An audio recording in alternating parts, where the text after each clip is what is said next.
Good evening and welcome to my channel.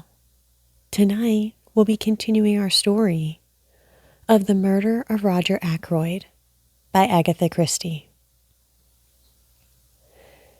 Chapter 15. Geoffrey Raymond. I was to have a further proof that day of the success of Poirot's tactics. That challenge of his had been a subtle touch born of his knowledge of human nature. A mixture of fear and guilt had wrung the truth from Mrs. Ackroyd. She was the first to react. That afternoon, when I returned from seeing my patients, Caroline told me that Geoffrey Raymond had just left. "Did he want to see me?" I asked as I hung up my coat in the hall. Caroline was hovering by my elbow. "It was Monsieur Poirot he wanted to see," she said. "He'd just come from the Larches. Monsieur Poirot was out. Mr. Raymond thought that he might be here, or that you might know where he was." "I haven't the least idea." "I tried to make him wait," said Caroline, "but he said he would call back at the Larches in half an hour, and went away down the village. A great pity, because Monsieur Poirot came in practically the minute after he left." "Came in here?" "No, to his own house." "How do you know?" "The side window," said Caroline briefly. It seemed to me that we had now exhausted the topic. Caroline thought otherwise. "Aren't you going across?" "Across where?" "To the Larches, of course." "My dear Caroline," I said, "what for?" "Mr. Raymond wanted to see him very particularly," said Caroline. "You might hear what it's all about." I raised my eyebrows. "Curiosity is not my besetting sin," I remarked coldly. "I can exist comfortably without knowing exactly what my neighbors are doing and thinking." "Stuff and nonsense, James," said my sister. "You want to know just as much as I do. You're not so honest, that's all. You always have to pretend." "Really, Caroline," I said, and retired into my surgery. 10 minutes later, Caroline tapped at the door and entered. In her hand she held what seemed to be a pot of jam. "I wonder, James," she said, "if you would mind taking this pot of medlar jelly across to Monsieur Poirot? I promised it to him. He has never tasted any homemade medlar jelly." "Why can't Annie go?" I asked coldly. "She's doing some mending. I can't spare her." Caroline and I looked at each other. "Very well," I said, rising. "But if I take the beastly thing, I shall just leave it at the door. You understand that?" My sister raised her eyebrows. "Naturally," she said. "Who suggested you should do anything else?" The honors were with Caroline. "If you do happen to see Monsieur Poirot," she said as I opened the front door, "you might tell him about the boots." It was a most subtle parting shot. I wanted dreadfully to understand the enigma of the boots. When the old lady with the Breton cap opened the door to me, I found myself asking if Monsieur Poirot was in quite automatically. Poirot sprang up to meet me with every appearance of pleasure.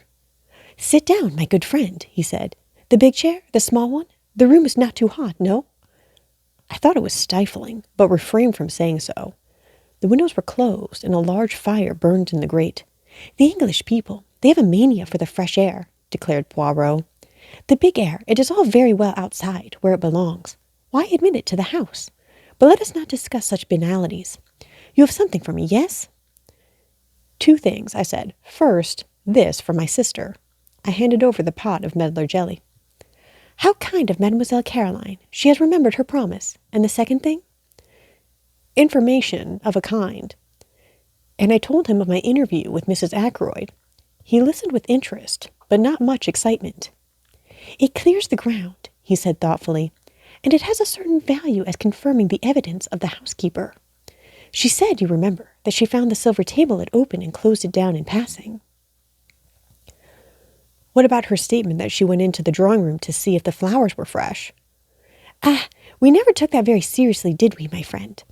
It was patently an excuse, trumped up in a hurry, by a woman who felt it urgent to explain her presence, which, by the way, you would probably never have thought of questioning. I considered it possible that her agitation might arise from the fact that she had been tampering with the silver table, but I think now that we must look for another cause." "Yes," I said. "Whom did she go out to meet? And why?"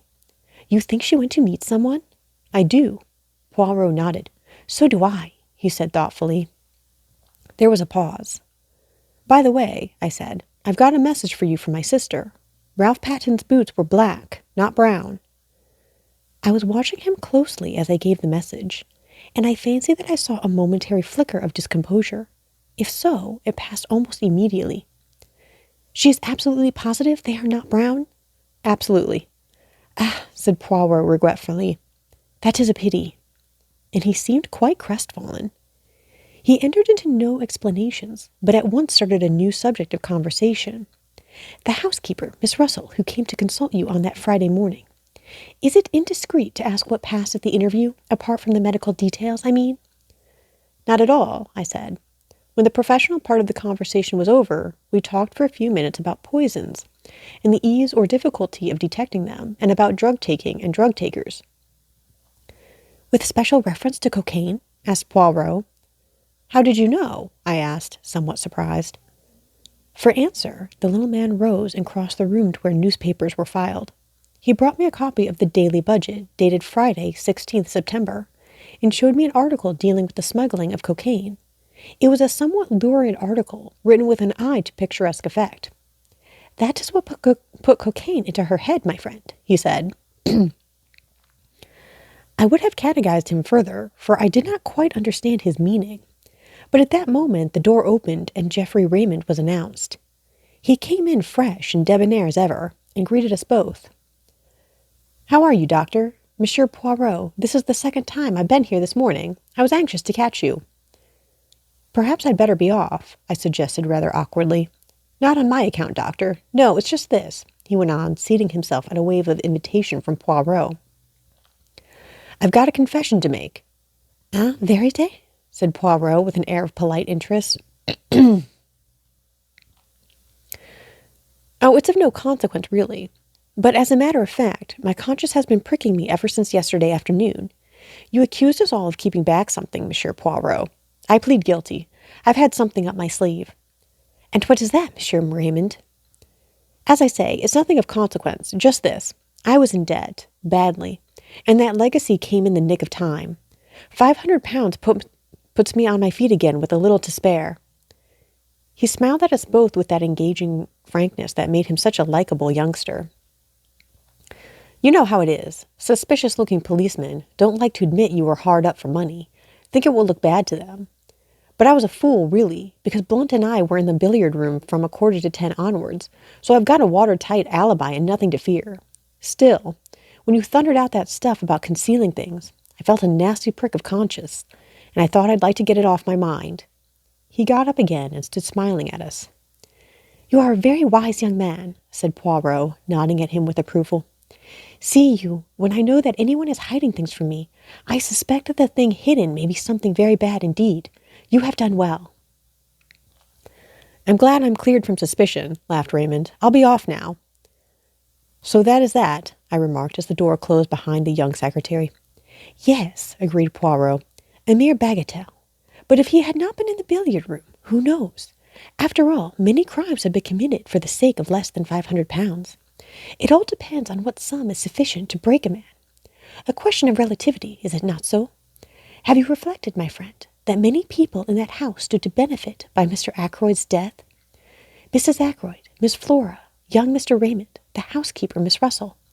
Only one, in fact, does not, Major Blunt. His tone in uttering that name was so peculiar that I looked up, puzzled. I don't quite understand you, I said. 2 of the people I accused have given me the truth. You think Major Blunt has something to conceal also? As for that, remarked Poirot nonchalantly, there is a saying, is there not, that Englishmen conceal only one thing, their love, and Major Blunt, I should say, is not good at concealments. Sometimes, I said, I wonder if we haven't rather jumped to conclusions on one point. What is that?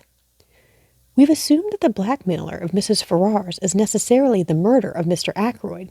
Mightn't we be mistaken? Poirot nodded energetically. Very good indeed. I wondered if that idea would come to you. Of course it is possible, but we must remember one point. The letter disappeared. Still, that, as you say, may not necessarily mean that the murderer took it. When you first found the body, Parker may have abstracted the letter unnoticed by you. Parker? Yes, Parker. I always come back to Parker. Not as the murderer, no, he did not commit the murder. But who is more suitable than he as the mysterious scoundrel who terrorized Mrs. Ferrars? He may have got his information about Mr. Ferrars' death from one of the king's paddock servants. At any rate, he is more likely to have come upon it than a casual guest such as Blunt, for instance. Parker might have taken the letter, I admitted. It wasn't till later that I noticed it was gone. How much later? After Blunt and Raymond were in the room, or before? I can't remember, I said slowly. I think it was before. No, afterwards. Yes, I'm almost sure it was afterwards. That widens the field to 3, said Poirot thoughtfully. But Parker's the most likely. It is in my mind to try a little experiment with Parker. How say you, my friend? Will you accompany me to Fernley? I acquiesced, and we set out at once. Poirot asked to see Miss Ackroyd, and presently Flora came to us. Mademoiselle Flora, said Poirot, I have to confide in you a little secret. I am not yet satisfied of the innocence of Parker. I propose to make a little experiment with your assistance. I want to reconstruct some of his actions on that night, but we must think of something to tell him. Ah, I have it. I wish to satisfy myself as to whether voices in the little lobby could have been heard outside on the terrace. Now, ring for Parker if you will be so good. I did so, and presently the butler appeared, suave as ever. You rang, sir? Yes, my good Parker. I have in mind a little experiment. I have placed Major Blunt on the terrace outside the study window. I want to see if anyone there could have heard the voices of Miss Ackroyd and yourself in the lobby that night. I want to enact that little scene over again. Perhaps you would fetch the tray or whatever it was you were carrying? Parker vanished, and we repaired to the lobby outside the study door. Presently we heard a chink in the outer hall, and Parker appeared in the doorway carrying a tray with a siphon, a decanter of whiskey, and 2 glasses on it. One moment, cried Poirot, raising his hand and seemingly very excited.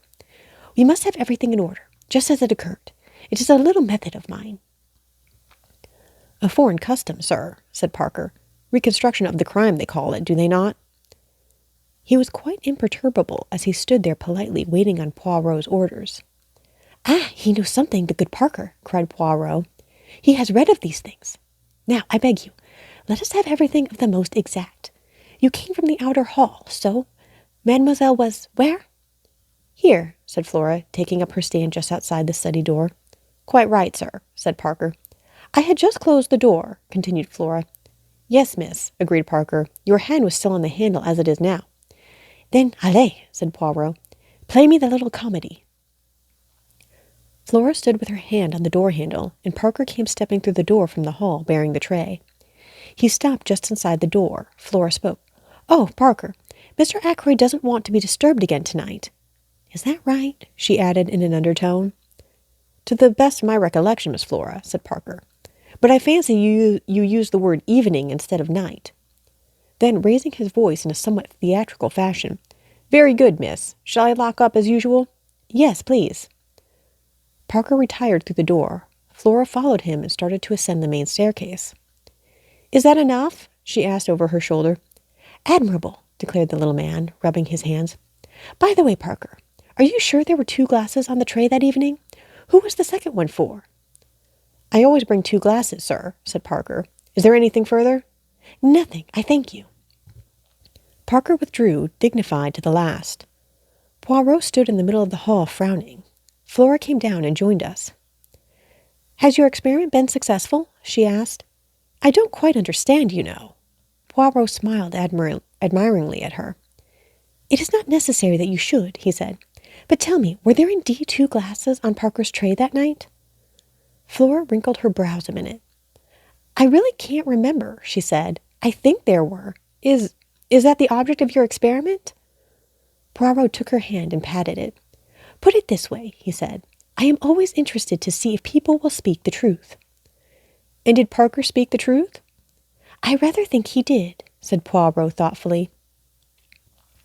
A few minutes later saw us retracing our steps to the village. What was the point of that question about the glasses? I asked curiously. Poirot shrugged his shoulders. One must say something, he remarked. That particular question did as well as any other. I stared at him. At any rate, my friend, he said more seriously, I know now something I wanted to know. Let us leave it at that. Thus ends Chapter 15 of the Murder of Roger Ackroyd by Agatha Christie.